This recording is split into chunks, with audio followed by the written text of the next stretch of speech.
Capítulo 806. Napoleón vio inmediatamente el documento más alto y su respiración se aceleró por la emoción. El formato del documento le resultaba demasiado familiar. Era una carta de nombramiento. Claramente, su serie de victorias en Italia, incluida la captura de la principal base de Austria en Milán, había dado resultados. La última vez, tras el triunfo de Tolón, lo habían ascendido a coronel. Esta vez, sin duda, sería casi general. Imágenes incontrolables inundaron su mente. Soldados saludándolo y llamándolo general, llenando su corazón de oleadas de satisfacción. Para él, el poder significaba más que la vida misma. Convertirse en general tenía un significado incomparable en su mundo. Napoleón inmediatamente enderezó su postura y miró al mayor general Carnot con anticipación. Este último lo miró, cogió la carta de nombramiento de arriba y luego la deslizó al final de la pila. Los ojos de Napoleón ardían de frustración, y su corazón gritaba: «Oye, ¿qué haces?». El mayor general Carnot cogió el segundo documento, lo desdobló y leyó en voz alta y con tono severo: «Orden del Estado Mayor de 10.227. El coronel Napoleón Bonaparte, tras capturar Milán, violó los artículos 5 y la cláusula 2 del artículo 11 del reglamento del Ejército de Francia al requisar sin autorización suministros y fondos, y distribuir ilegalmente bonificaciones a los soldados sin el consentimiento del inspector militar mayor Odric. Además, durante el cerco del general de Movín en Génova, usted recibió al menos 3 solicitudes de refuerzos del general de Movín, pero no actuó. No aclaró los motivos de la retención de refuerzos ni proporcionó un plan de batalla posterior, lo que colocó al cuerpo de ejército de Movín en una situación extremadamente precaria. En vista de las violaciones mencionadas, el Estado Mayor ha decidido emitirle la más grave advertencia y revocar su grado de coronel. Considerando la urgencia de la guerra actual, por el momento no se convocará ningún tribunal militar en su contra. Napoleón se alarmó inmediatamente. No solo no lo habían ascendido, sino que lo habían degradado. ¿Cómo podía aceptarlo? General Carnot, usted no puede. Carnot levantó una mano para indicarle que guardara silencio, guardó la orden del Estado Mayor y cogió el siguiente documento. Teniente Coronel Bonaparte, este es un documento emitido por el ministro de Guerra. Un equipo de investigación de la Gendarmería llegará pronto a Milán para investigar a fondo sus requisas no autorizadas de suministros. Por favor, cooperen con ellos. El corazón de Napoleón se hundió instantáneamente y su mente zumbaba. Las cuentas en Milán ciertamente no resistirían el escrutinio. Había extorsionado 3 millones de francos a la nobleza milanesa, pero solo reportó 2 millones. Si los gendarmes atribuyeran el millón restante a malversación, ya no se trataría solo de una degradación. Afortunadamente, el dinero aún no se había gastado. Carnot le entregó ambos documentos. Por favor, firme aquí, teniente coronel Bonaparte. Napoleón tomó los documentos, pasó a la última página y vio la firma del príncipe heredero, lo que solo aumentó sus nervios. Más que la degradación o el castigo, le preocupaba perder la confianza del príncipe heredero por estos asuntos. Eso significaría retirarse con el rango de teniente coronel. Temblaba mientras firmaba su nombre en los documentos y se los devolvía a Carnot, diciendo nervioso: «General Carnot, por favor, explíquele esto a Su Alteza por mí». De hecho, Joseph quería utilizar estas dos cuestiones para enseñarle a Napoleón, ese león arrogante, una dura lección. Ayudarle a comprender su lugar y a reconocer que el ejército no era su fuerza personal. Napoleón se había graduado en la antigua Academia Militar y, inevitablemente, conservaba algunos malos hábitos del antiguo ejército. El saqueo de los territorios ocupados y la malversación de fondos militares eran prácticas comunes en el antiguo ejército, y el país apenas podía intervenir. Al fin y al cabo, los soldados dependían de sus oficiales para su sustento, y sus armas y equipos eran adquiridos personalmente por ellos. El ejército era prácticamente su propiedad privada. Pero en el nuevo ejército francés, todo lo distribuía el Estado Mayor. Los oficiales se limitaban a dirigir las batallas. Esto le dio al Estado Mayor la confianza para gestionar rigurosamente a sus oficiales. Solo un ejército así sería resistente a la corrupción y menos dependiente de las capacidades individuales de comandantes destacados. Tomemos como ejemplo el ejército prusiano. Federico había muerto hacía solo 7 u 8 años, pero su disciplina, su moral y su eficacia en el combate habían declinado drásticamente. Joseph tuvo que evitar que tal situación ocurriera en el ejército francés. El mayor general Carnot guardó los documentos firmados, cogió la carta de nombramiento del fondo de la pila, miró significativamente a Napoleón y anunció en voz alta. Teniente coronel Napoleón, debido a su excelente desempeño en la región de Lombardía, logrando una serie de importantes victorias, especialmente la toma de Milán, el Estado Mayor ha decidido ascenderlo al rango de coronel. Napoleón quedó estupefacto por un momento, pero no pudo evitar reír y llorar. Después de todo el alboroto, al final siguió siendo coronel. Carnot continuó. El príncipe heredero también emitió un decreto especial, otorgando el 10% de los fondos militares obtenidos de Milán, que ascienden a 200.000 francos, como recompensa al coronel Bonaparte. Se concederá un 15% como bonificación especial a los soldados que lucharon en Lombardía. Se volvió hacia el mayor Odric, el inspector militar que esperaba cerca. Mayor Odric, estos fondos deben ser distribuidos por usted personalmente. Sí, general. Las intenciones de Joseph eran claras. Los oficiales y soldados que hubieran alcanzado méritos podrían recibir bonificaciones, pero debía quedar explícito quién había otorgado los fondos. Era el Estado Mayor y el príncipe heredero, no cualquier oficial.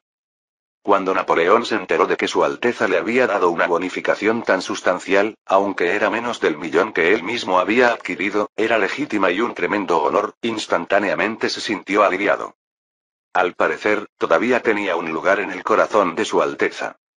Carnot empacó todo el conjunto de documentos, su tono ya no era tan severo como antes, y se dirigió a Napoleón. Coronel Bonaparte, Su Alteza deseaba que le transmitiera que está muy satisfecho con su desempeño de mando en Italia. Su Alteza declaró además que donde hay errores, debe haber castigo, pero los logros también deben ser recompensados. Una vez que tomen Alejandría, él personalmente emitirá la carta de ascenso para el cuasi general. El corazón de Napoleón se llenó de emoción mientras se ponía firme y declaraba en voz alta: gracias a Su Alteza el príncipe heredero. Le recompensaré con la más brillante de las victorias. Carnot continuó. Su Alteza también ha asignado la tercera división de Infantería Real y 2 compañías del segundo batallón de Artillería de Caballería Real bajo su mando. El corazón de Napoleón se aceleró violentamente. Estas eran las fuerzas de élite de Francia, las tropas personales del príncipe heredero. El hecho de que Su Alteza le confiara estas unidades fue una muestra de absoluta confianza. De repente sintió un profundo remordimiento por sus anteriores violaciones de la disciplina militar, al darse cuenta de que había cometido acciones tan tontas y egoístas, traicionando esta confianza. Afortunadamente, Su Alteza todavía le había dado una oportunidad. Napoleón apretó fuertemente los puños y le dijo con seriedad a Carnot: por favor, informe a Su Alteza que no lo decepcionaré. Una vez que Carnot se fue, Napoleón reunió inmediatamente a los oficiales para una conferencia de batalla. En 2 días lanzaremos un asalto total sobre Alejandría. Las primeras palabras de Napoleón sorprendieron a todos los presentes. De hecho, no planeaba esperar la llegada de la división de Infantería Real, sino utilizar las fuerzas disponibles para derrotar al cuerpo de ejército de Meirás. En cuanto a las tropas de élite de la División de Infantería Real, planeaba reservarlas para su uso en Mantua. Capítulo 807. Víctor recordó con cautela. Comandante, actualmente hay 53.000 tropas del ejército de la Alianza Aus en Alejandría. Incluso después de fusionar fuerzas con el general de Maubin, tendremos menos de 40.000 soldados. Sí, entiendo que la moral del enemigo podría no estar muy alta. Si es una batalla campal, sin duda podemos ganar. Pero si Melas decide mantener su posición en Alejandría, un asalto forzado causará muchas bajas a nuestro ejército. De Maubin sufrió pérdidas significativas durante el mes y medio que dedicó a la defensa de Génova. Para cuando Melas se retiró, de los casi 30.000 soldados originales del ejército francés, solo 25.000 seguían en combate.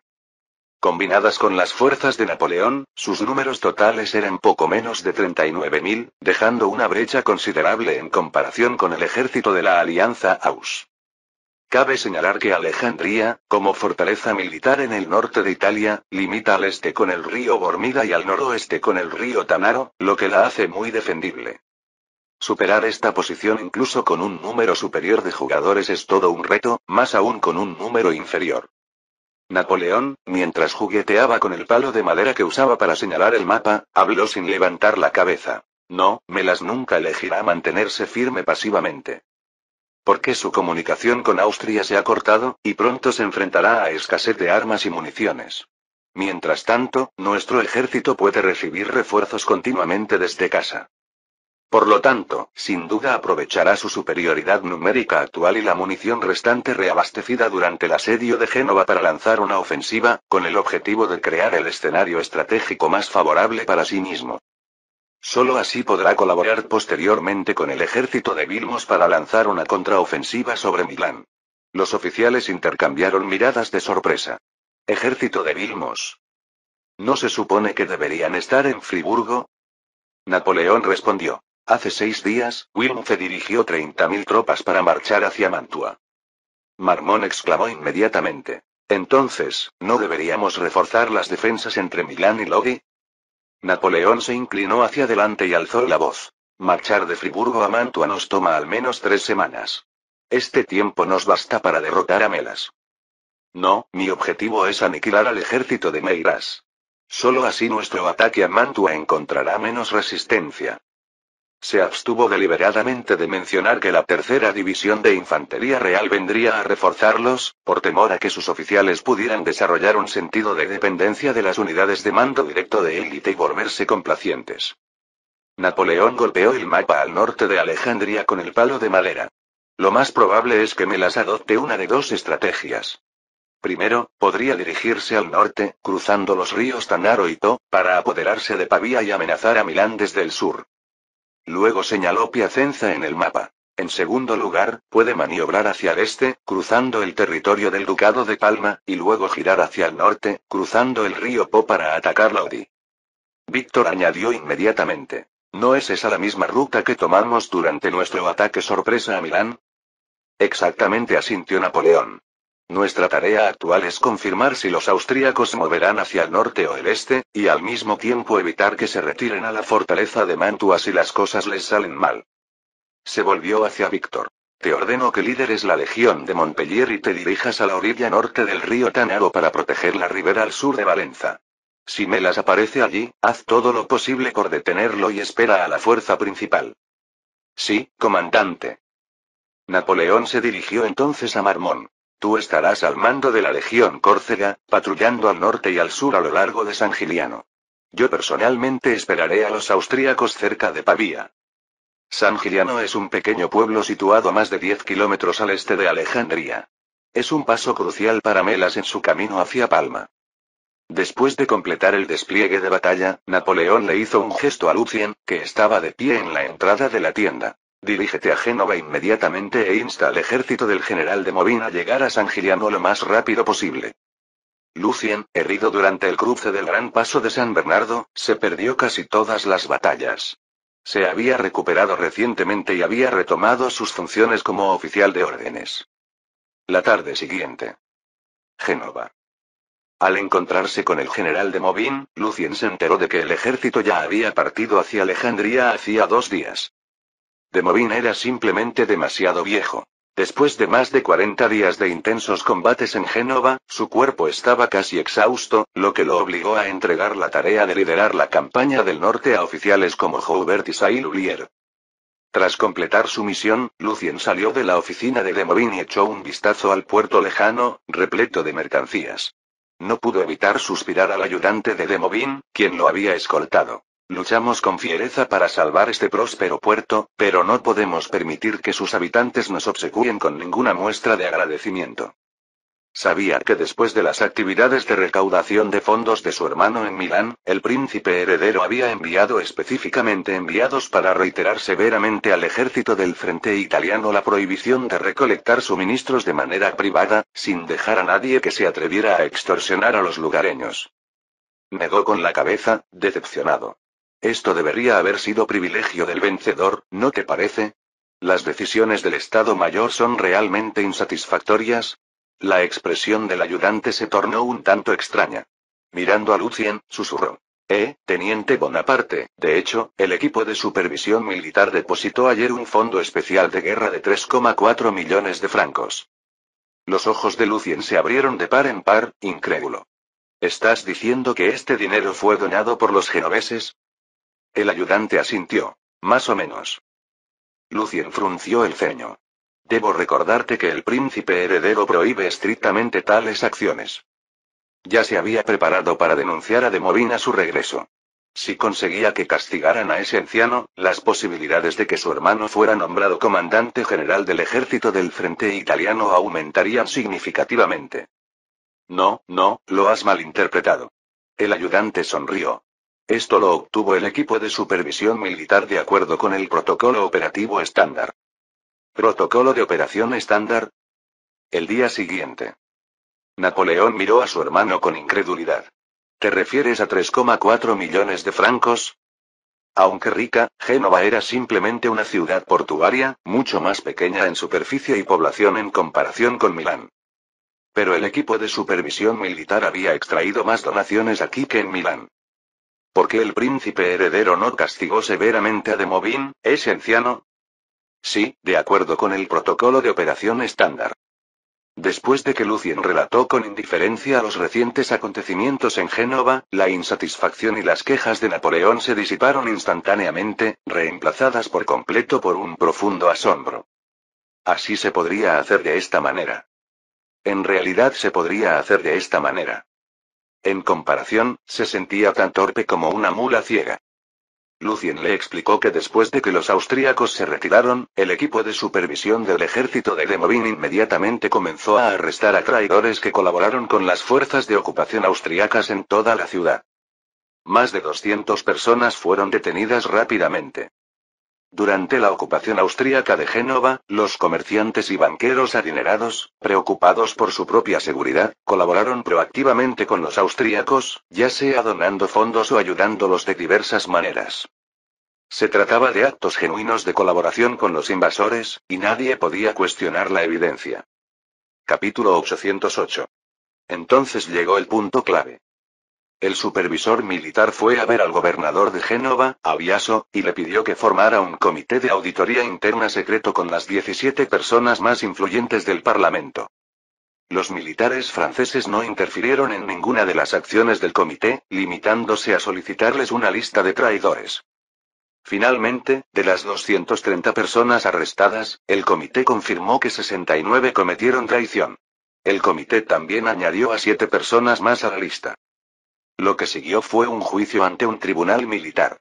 El resultado fue que las 76 personas fueron declaradas culpables sin excepción, condenadas al exilio o a la pena de muerte, y se les confiscaron todos sus bienes.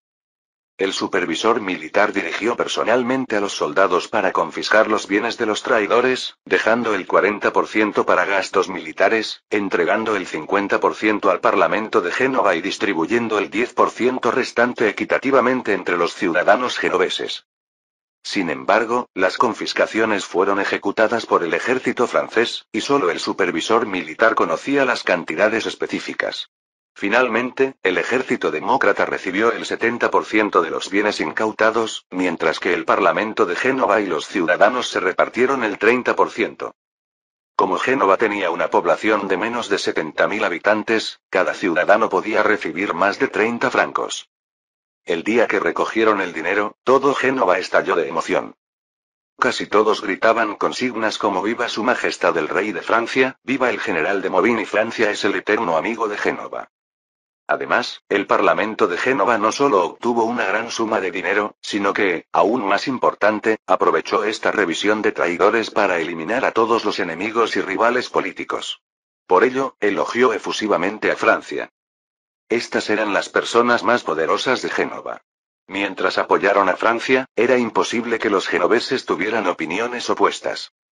Sin mencionar que los ciudadanos estaban recibiendo dinero y su actitud era unificada sin precedentes. Cuando Napoleón oyó a su hermano decir, «Cuando el ejército demócrata abandonó Génova, toda la ciudad salió a despedirlos, y muchos se conmovieron hasta las lágrimas», recordó cómo fue injuriado por todos en Milán y se sintió tan avergonzado que quiso enterrar la cabeza en la arena. Cuando Napoleón fue reprendido por el mayor general Carnot en aquel entonces, se sintió un poco descontento, pues creía que extraer dinero de los territorios ocupados era un derecho inherente del ejército. Pero ahora, sentía que el hecho de que Su Alteza se abstuviera de llamarlo tonto ya era una muestra de gran consideración hacia su dignidad. Joseph no tenía sentimientos tan santos.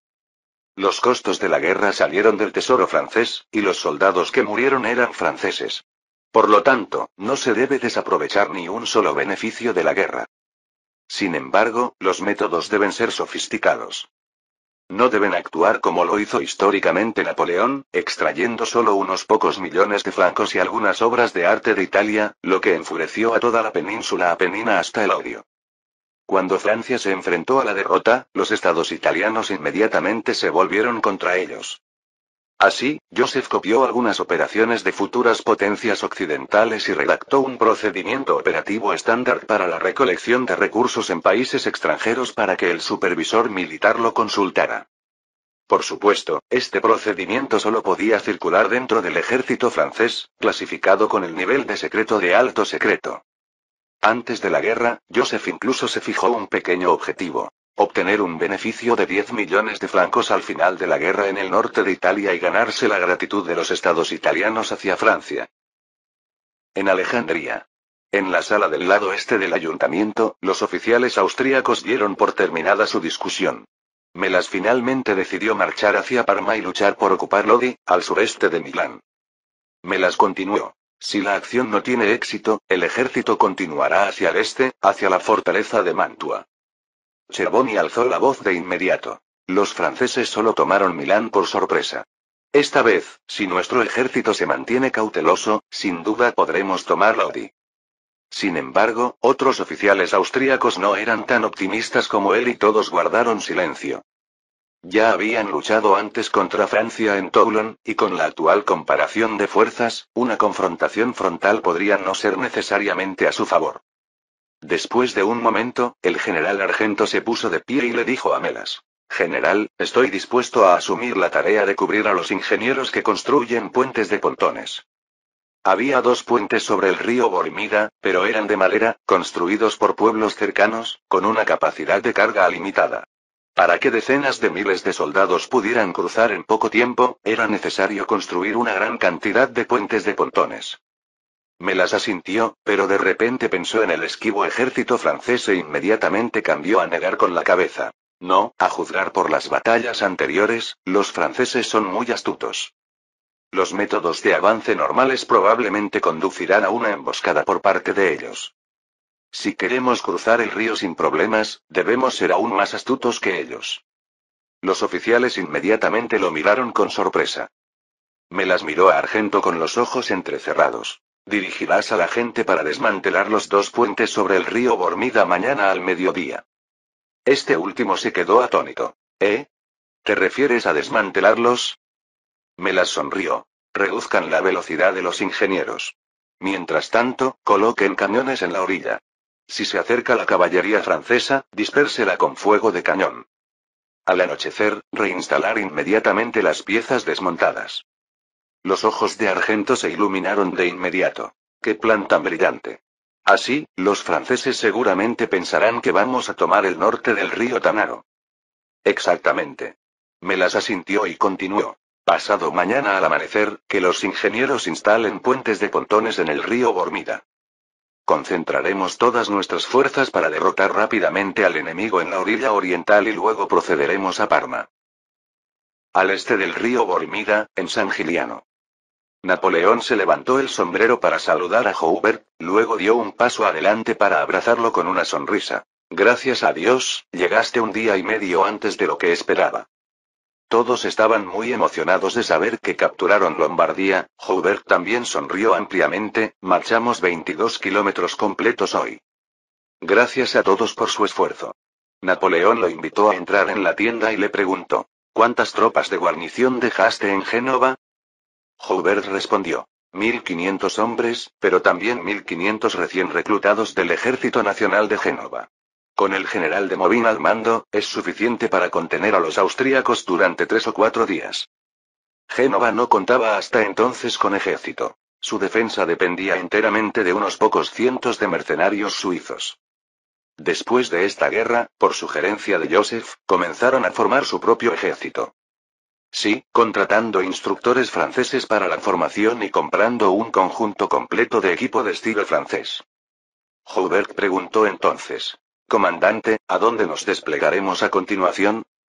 Napoleón meneó la cabeza. Todavía no conocemos los movimientos del enemigo. Llamó en voz alta a Lucien desde fuera de la tienda. ¿El mayor Garda aún no ha regresado? Antes de que terminara de hablar, se oyó el relincho de un caballo desde fuera de la tienda, seguido de la voz de Garda. Informe, comandante, el ejército austríaco está saboteando los puentes del río Bormida. Capítulo 809. Joubert estudió la topografía alrededor de Alejandría durante el camino y dijo inmediatamente: parece que Melas pretende atacar Pavía por el norte. Napoleón, sin embargo, estaba un tanto indeciso. No podía identificar exactamente el problema, pero sentía que todo iba demasiado bien.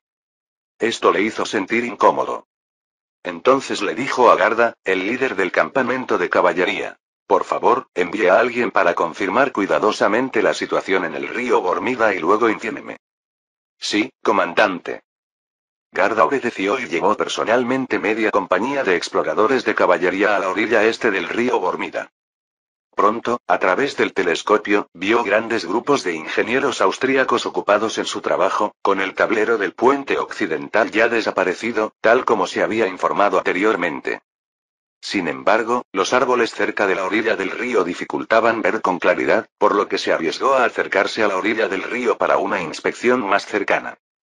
Sin embargo, cuando todavía estaba a más de 1 kilómetro del puente norte, de repente se oyó un fuego de cañón desde las posiciones austriacas. Un roble que estaba a su lado fue alcanzado por un proyectil, que se partió instantáneamente en dos y las astillas se esparcieron sobre los exploradores de caballería. Mirando nerviosamente la fractura irregular del árbol, Garda usó rápidamente el telescopio para mirar el puente y vio que sus pilares occidentales parecían haber sido removidos. El lejano disparo de cañón volvió a sonar y él no se atrevió a dudar más, e inmediatamente giró su caballo para retirarse. En el campamento francés, Napoleón miró a Garda y dijo: ¿estás seguro de que incluso se quitaron los pilares del puente? Estoy seguro, comandante, respondió con seguridad. Faltan al menos 4 pilares principales. Ese puente está definitivamente en ruinas. Napoleón asintió y dio instrucciones a Joubert, que esperaba en su tienda. Tú y el cuerpo de Toulouse, el cuerpo de Murat, diríjanse inmediatamente a Mede y prepárense porque el ejército austríaco ya habrá cruzado el río. Yo personalmente dirigiré las tropas desde Pavía y llegaré mañana por la tarde a más tardar. Mede es una ciudad situada a 6 kilómetros al norte del río Tanaro. Si se quisiera interceptar el cruce del ejército austríaco, la zona sur de Mede sería la mejor ubicación. Sí, comandante. A punto de irse, Joubert pensó en algo y se giró para preguntar: ¿no mencionaste al cuerpo de Lyon hace un momento? No, déjalos en San Giliano, asintió Napoleón. Pero esto... Napoleón insistió. Está decidido. No podía explicar exactamente por qué, pero sus instintos le decían que debía protegerse del lado este de Alejandría. Como máximo, habría que posicionar el cuerpo de Lyon un poco más al norte y preparar la logística con antelación, para que en un día puedan llegar a Mede para unirse a la batalla. Está cerca del crepúsculo. El río Bormida estaba más concurrido que durante el día. Cientos de ingenieros austríacos transportaban grandes cantidades de madera de los bosques cercanos y la volvían a colocar en los pilares del puente. De hecho, los pilares de esos dos puentes no fueron desmantelados. Simplemente fueron pintados de un color gris negruzco, lo que hace difícil distinguirlos del terraplén que había detrás a distancia. Esta táctica engañó efectivamente a la Garda. Al día siguiente, al amanecer, los puentes sobre el río Bormida ya estaban reparados y junto a ellos se levantaron 2 nuevos puentes de pontones. El ejército de Meillas había terminado su reunión, cruzando silenciosamente bajo el mando de sus oficiales sin siquiera tocar la corneta. Los cañones y el equipo pesado cruzaban por el puente de madera, mientras que los soldados cruzaban por los puentes de pontones.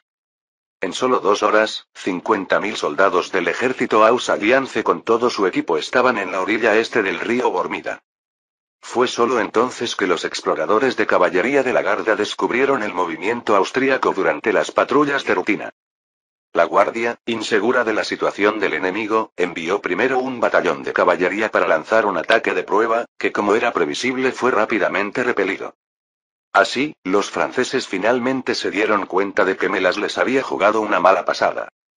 El más cercano a la orilla oriental del río Bormida era Ojero, quien rápidamente dirigió a más de 4.000 soldados del Cuerpo de León para interceptar a los enemigos, enviando un mensaje a Napoleón en Pavía para solicitar ayuda de emergencia. El ejército de Marmont se apresuró inmediatamente a aportar refuerzos desde el este. Al llegar a la frontera del pueblo de Marengo, junto al río Bormida, finalmente se encontraron con la vanguardia del ejército austríaco. En el puesto de mando temporal del ejército de la Alianza Aus, Melas escuchó el informe del oficial de Estado Mayor sobre la situación en la línea del frente y su expresión de repente se oscureció. ¿Por qué todavía hay un ejército francés aquí?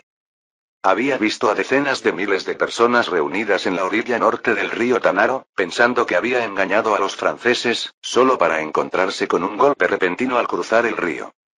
El inesperadamente feroz ejército francés dispersó rápidamente 2 de sus regimientos del frente.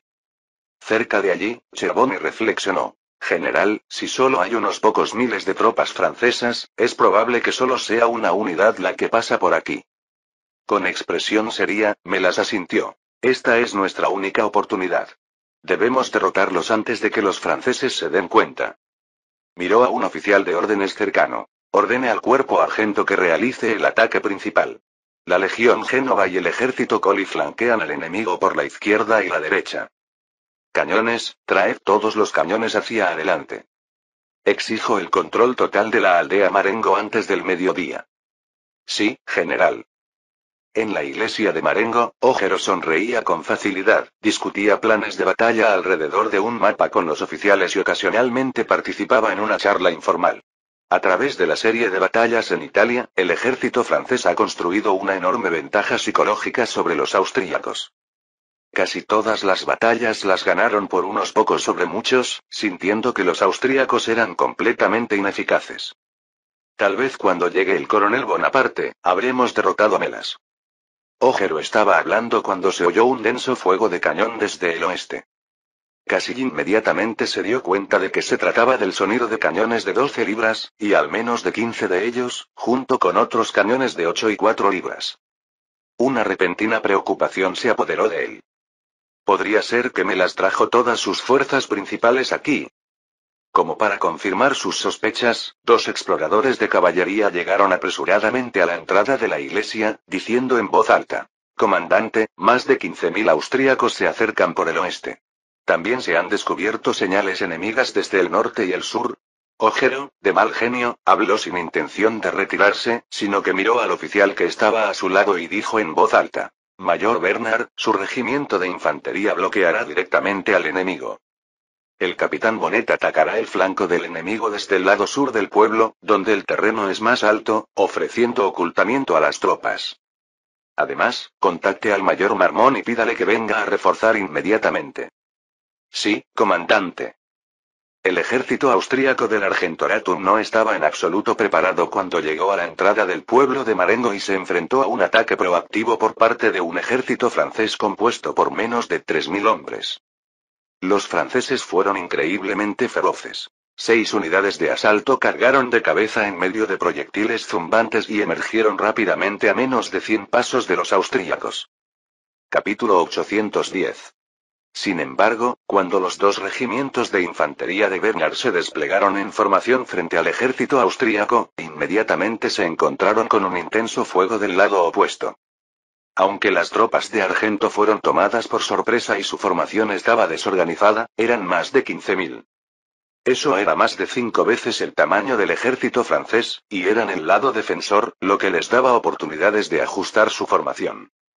El mayor Bernard se dirigió valientemente al frente de la línea de batalla, levantando su espada en alto para inspirar en voz alta a sus soldados.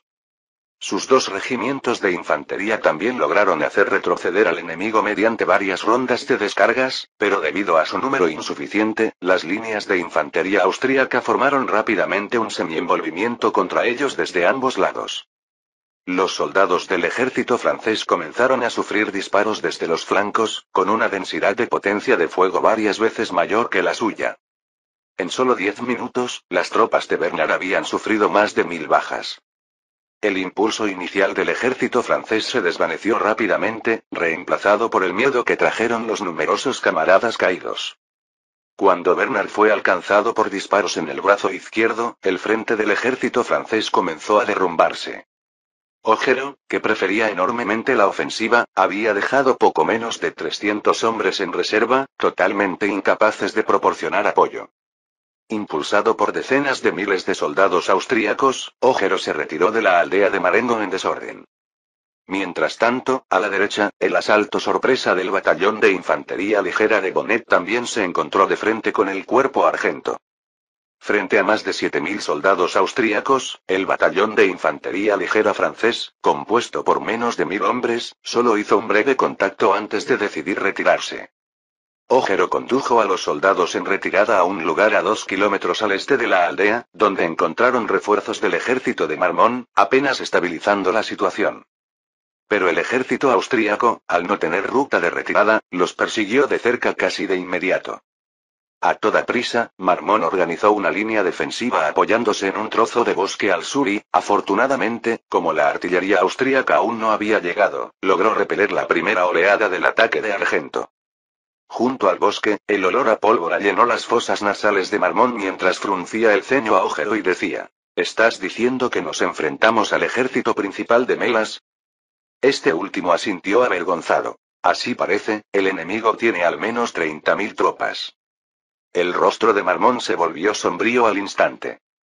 Juntos, sus fuerzas y las de Ojero solo contaban con menos de 6.000 soldados, sin capacidad para enfrentarse directamente al enemigo. Preguntó de nuevo: ¿Ha informado usted al coronel Bonaparte? Sí, envié jinetes para contactarlo después de las 10 en punto. Marmont miró hacia atrás. El grueso de la fuerza no podrá llegar hasta mañana por la tarde, como muy pronto. Deberíamos retirarnos a San Giliano e intentar resistir hasta entonces. Ojero, recuperándose poco a poco del caos, reflexionó y sacudió la cabeza. Parece que Melas está planeando moverse hacia Parma y luego atacar Lodi. Si solo defendemos San Giliano, ellos pueden simplemente evitarnos y continuar hacia el este desde el lado norte de Castelcchio. Marmont preguntó con urgencia. Entonces, ¿qué debemos hacer? Ojero apretó los dientes. Despliegan una línea defensiva desde San Giliano hasta Castelcchio. Retrasen a Melas un día. Castelcchio se encuentra a 5 kilómetros al noroeste de Saint Giliano. Con los 6.000 soldados que tenían, mantener una línea defensiva tan amplia era extremadamente difícil. Marmont lo miró y suspiró. Siempre eres tan imprudente, pero parece que ahora no tenemos otra opción. Melas, al enterarse de que el cuerpo de Argento había aplastado rápidamente al ejército francés y había iniciado la persecución hacia el este, cayó en una profunda sospecha.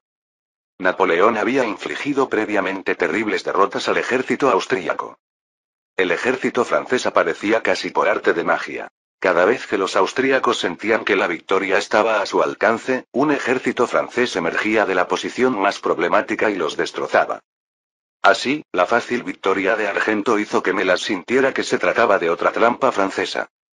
Rápidamente envió órdenes al cuerpo de Argento para que no avanzara imprudentemente, y solo después de que la fuerza principal estuvo completamente reunida continuó avanzando de manera constante hacia la ciudad de San Giliano. Esto le dio a Ojero y a los demás un raro momento de respiro. A las 3 de la tarde, el ejército austríaco lanzó un feroz asalto sobre San Giliano. Ojero, mucho más cauteloso que antes, estableció 3 capas de líneas defensivas, resistiendo paso a paso. La unidad de artillería de Marmont también utilizó una posición elevada para bombardear desesperadamente al ejército austríaco. Sin embargo, la disparidad en el número de tropas era demasiado grande, y los austríacos sabían claramente que necesitaban llegar a Lodi rápidamente, de lo contrario, corrían el riesgo de ser enredados por la fuerza principal francesa, por lo que lanzaron todo su ataque. En menos de 3 horas, las 2 primeras líneas defensivas de Ojero se derrumbaron por completo y las tropas ligeras de vanguardia de Argento ya podían ver las posiciones de la artillería francesa. Afortunadamente, hoy fue un día nublado y anocheció un poco antes de lo habitual. Justo cuando el ejército francés estaba a punto de ser superado, el cielo se oscureció por completo. Melas no tuvo más remedio que retirar sus tropas y esperar a que amaneciera. Ojero trabajó toda la noche reparando las defensas, apenas durmiendo. Al amanecer del día siguiente, el ejército austríaco estaba ansioso por reanudar su ataque. Después de la brutal batalla del día anterior, la moral del ejército francés ya estaba extremadamente baja. Después de resistir menos de una hora, comenzaron a aparecer signos de derrota. En una colina al norte de la aldea de Saint-Gilliano, Ojero observó la línea del frente en constante retirada y suspiró profundamente. ¿Es culpa mía por atacar imprudentemente ayer, desperdiciando demasiada mano de obra? Le dio una palmadita en la espalda a Marmont. Auguste, tú lidera a los soldados en la retirada hacia Pavía, yo cubriré tu retirada. Marmont estaba a punto de negarse cuando notó que los disparos y los sonidos de artillería del norte parecían inusuales, frunciendo inmediatamente el ceño. ¿Qué está pasando allí? Al poco rato, un explorador de caballería llegó corriendo, señalando hacia el noroeste y gritando: «Coronel. Es nuestra caballería. Nuestro campamento de caballería ha venido a reforzarnos». El corazón de Ojero dio un vuelco cuando levantó sus binoculares para mirar hacia allá y, en efecto, notó el caos en el flanco izquierdo austríaco. Rápidamente tomó una decisión y le dijo a Marmont: «Abandonaremos la aldea de San Giliano y concentraremos nuestras fuerzas para cooperar con la caballería en el flanqueo del lado izquierdo del enemigo». Al sur de Castelciccio, el mayor Grouchy lideró la carga contra la infantería austríaca. Tras ocupar Milán, había sido ascendido a mayor y nombrado comandante del batallón de caballería de Montpellier.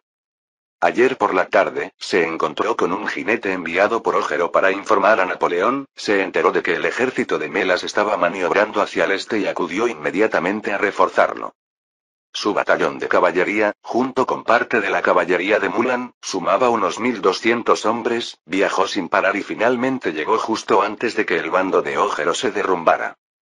Las tropas austriacas, repentinamente atacadas por una gran carga de caballería, entraron en pánico y se sintieron confundidas mientras la sombra de Napoleón se cernía nuevamente sobre ellas. Muchos soldados austríacos comenzaron a gritar: «Los franceses nos han tendido una emboscada otra vez. Cuidado, hay tropas francesas emboscadoras cerca». Habiendo estudiado en la Academia Militar de Estrasburgo, cerca de Baden, Grouchy sabía algo de alemán. Cuando oyó los gritos austríacos, se le ocurrió una idea inteligente y empezó a gritar en alemán: «Las 50.000 tropas de emboscada del general Bonaparte ya los han rodeado». Fin del capítulo 810.